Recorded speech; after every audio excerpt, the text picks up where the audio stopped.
Today we're going to be reviewing The Source Family, directed by Jody Willie and Maria Demopoulos.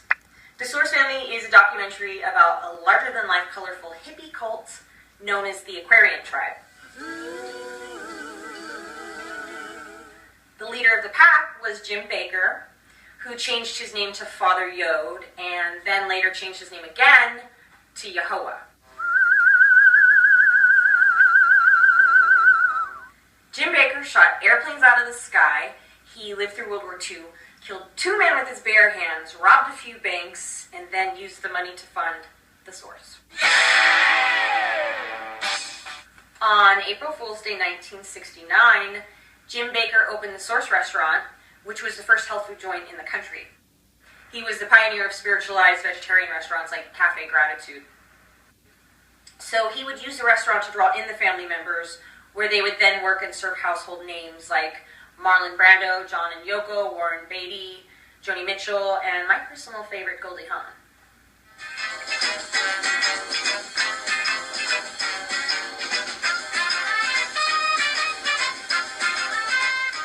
Charlene Peters went to the restaurant looking to recruit some Jesus types for a photo shoot, and she ended up being the one who got recruited.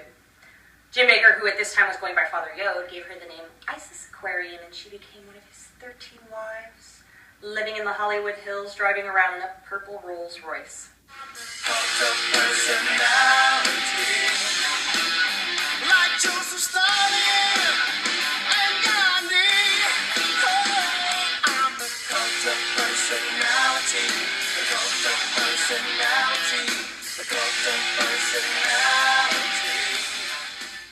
In 1972, 140 Aquarians put their money together and moved into what they called the Mother House, which was once owned by the Chandler family of the LA Times. Father Yod transformed sex, drugs, and rock and roll into a genuine spiritual practice by taking ideas from the best of the best and putting that together and using it as a foundation for his spiritual teachings.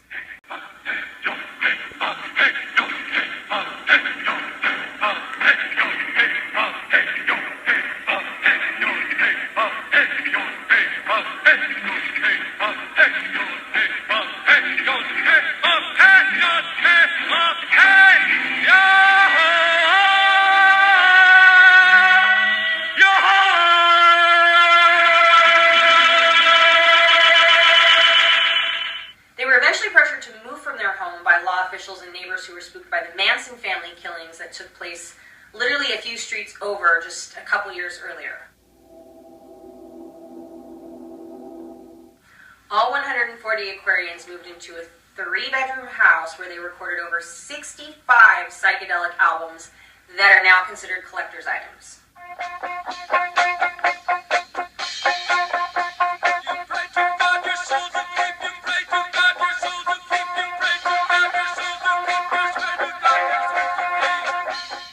Father Yod, now known as Yehovah, unleashed his inner rock star full throttle when he adopted the teachings of sex magic.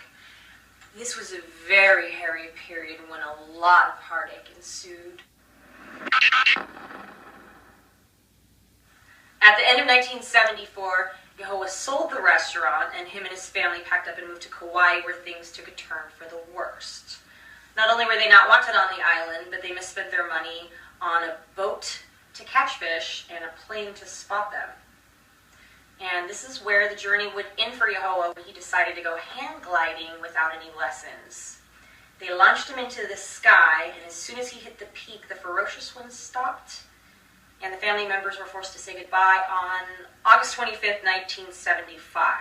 The word cult, derived from the word culture, generally has a negative connotation, but in my opinion, in this situation, that wasn't quite the case.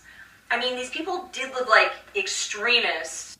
It wasn't all good, and it wasn't all bad, but that's life, right?